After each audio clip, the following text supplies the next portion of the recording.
नवोदय विद्यालय समिति में एमटीएस में बहुत से ऐसे कैंडिडेट्स हैं जो अभी ये कंफ्यूज हो रहे हैं कि सर मॉक टेस्ट हम कौन सा लेना हमारे लिए मॉक टेस्ट का सही रहेगा। बहुत से कैंडिडेट कहीं ना कहीं सेम यही कन्फ्यूजन में लगातार रहते हैं और फिर बाद में डिसाइड नहीं कर पाते हैं कि कौन सा मॉक टेस्ट ले। देखो एक चीज़ यहाँ पर मैं आपको क्लियर करना चाहूँगा, ठीक है, कि जब भी आप सबसे पहले किसी भी एग्ज़ाम का मॉक टेस्ट लेते हैं तो पहले आप ये इंश्योर आप कर लीजिए कि वहाँ पर प्रीवियस ईयर का जो पेपर है वो अवेलेबल है या नहीं है मॉक टेस्ट के रूप में। ये सबसे ज़्यादा इम्पॉर्टेंट है, क्योंकि प्रीवियस ईयर पेपर जब आप सॉल्व करते हो ना तो उससे आपको क्या अंदाज़ा होता है कि आपको ये पता लगता है कि भैया क्या वाकई में प्रीवियस ईयर पेपर लगा के कि मेरा जो अभी तक का जो स्ट्रेंथ है, अभी तक का मैं कितना मार्क्स आपका जो है वो स्कोर कर सकता हूँ। क्योंकि प्रीवियस ईयर पेपर अगर मैं लगा रहा हूँ उसमें मार्क्स अच्छे आ रहे हैं तो इस बार में मैं अच्छे लाऊंगा, ये पक्का मैं 100% बता सकता हूँ। जिसके प्रीवियस ईयर पेपर लगा के मार्क्स अच्छे आ रहे हैं ना,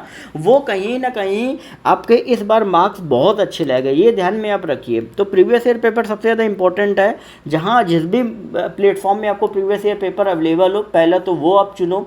दूसरा ये आता है कि बात करते हैं कि बाकी जगह चलो प्रीवियस ईयर पेपर कई सारे प्लेटफॉर्म में अवेलेबल है, फिर हम क्या करें। तो उसके लिए आपका क्या रहता है कि आप ये देखो कि कौन सा सबसे सस्ता जो है, जो चीप रेट में जो आपका मॉक टेस्ट अवेलेबल है वो कौन आपका अवेलेबल करा रहा है, ठीक है। आप ये देखो और साथ में ये भी देखो कि क्या एनवीएस के साथ साथ कोई और एसएससी या किसी और एग्ज़ाम का मॉक टेस्ट अवेलेबल हो रहा है। क्योंकि आपको भी क्या करना है, प्रैक्टिस करनी है। तो प्रैक्टिस आप या तो ग्राउंड में करो या तो आप घर में करो, कहीं पर भी करो। अगर आपका काम प्रैक्टिस करना ही है तो फिर आप कहीं पर भी करो, आपको सिर्फ प्रैक्टिस करनी है।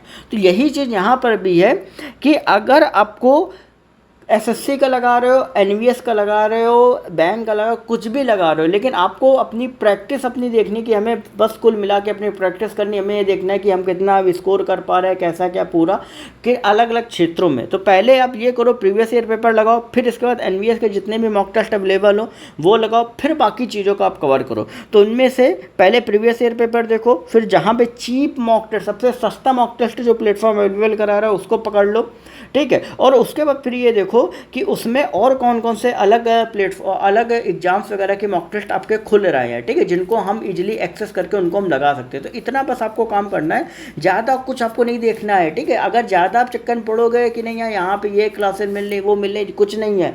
हमेशा ध्यान में रखना कि नोट्स बना के आपको नहीं रखने हैं, आपको कितना दिमाग में आपके भर रहा है वो इम्पोर्टेंट है। नोट्स का क्या था, अगर तुम बनाते रहोगे तो कभी जीवन में सफलता नहीं पा पाओगे। तो नोट्स की जगह दिमाग में कोशिश करो, नोट्स बनाओ, हमने कोई गलत बात नहीं है, लेकिन उन नोट्स को पढ़ने का टाइम भी आपके पास होना चाहिए ना, वो चीज़ आपके दिमाग पे रखनी है। तो इसी तरीके से मॉक टेस्ट कैसा क्या ले वो अपनी हैसियत के हिसाब से दिमाग लगा के लेना चाहिए। ये नहीं कि पता ले कि वहाँ पे एडवर्टीजमेंट चल रहा है कि नहीं होली बोर्ड 500 में दे रहा है, या ऐसा दे रहा है वैसा दे रहा है, या आपको मान लो कोई अगर और प्लेटफॉर्म ग्रेडअप या कोई भी अलग अलग प्लेटफॉर्म में अगर आपको दे रहे हैं अड्डा 24/7 दे रहा है, तो उसमें नहीं पढ़ना है। आपको सिर्फ ये अपना खुद का फ़ायदा पहले देखना है, बाकी ज़्यादा चक्कर में नहीं पड़ना है लाइमलाइट में। ध्यान में रखना, बहुत कैंडिडेट ट्रैप में फंसते हैं, ऐसा बिल्कुल भी मत करें। आपका एक एक रुपया जो होता है वो बहुत ज़्यादा कीमती होता है।